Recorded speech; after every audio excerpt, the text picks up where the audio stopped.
এক একটি ফেরি যেন এক একটি মৃত্যুফাত, তেমনই একটি ফেরি চলাচল করছে রাঙামাটি বান্দরবান রুটের কর্ণফুলী নদীতে।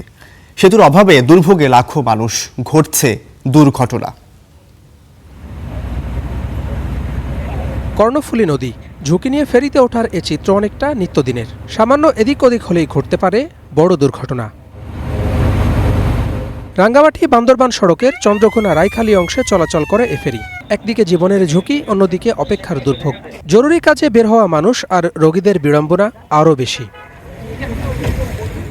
একটি সেতু থাকলে যে পথে লাগতো 2 থেকে 3 মিনিট, সেখানে কেটে যাচ্ছে ঘন্টার পর ঘন্টা। ফেরি আপ ডাউন করতে 1 ঘন্টা বসে থাকতে হয়। তারপর ওখানে বাটা হইলে ওইখানেও সমস্যা হয়, অনেক ভোগান্তি হইতেছে আমাদের। ইমার্জেন্সি রোগে যদি নিয়ে যাইতে হয়, এদিক দিয়ে যদি ফেরি নাও চলে, তাহলে এটা আবার গোড়াং দিয়ে হোক, নয়তোবা ওই রাজাহাট দিয়ে, ওই ফদুয়া রাজাহাট দিয়ে ওই দিক থেকে ঘুরাই নিতে হবে।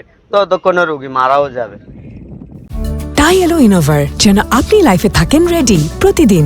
Innova, designed for now. বর্ষাকালে দুর্ভোগ বেড়ে যায় কয়েক গুণ। অতিরিক্ত স্রোত হলে বন্ধ রাখতে হয় ফেরি। জোয়ারের সময় ফেরির পাটাতনেই জমে হাঁটু সমান পানি। আবার ভাটায় পানির উচ্চতা কমে ফেরি নেমে যায় নিচে, আটকে যায় যানবাহন। ব্রিজ যদি হয়, সব সাইতে হয়, মানুষের যে দুর্ভোগের যে ভোগান্তি, এটা কমে যায় আর কি। অর্থনৈতিক উন্নতি বলেন, সেখানকার মানুষের ব্যবসা বাণিজ্য সম্প্রসারণ বলেন, এই ব্রিজটা আসলে জনগণের জন্য খুবই জরুরি বলা যায়। সড়ক ও জনপথ বিভাগ বলছে, দুর্ভোগ কমাতে সেতু নির্মাণের চূড়ান্ত নকশা প্রণয়ন শেষ।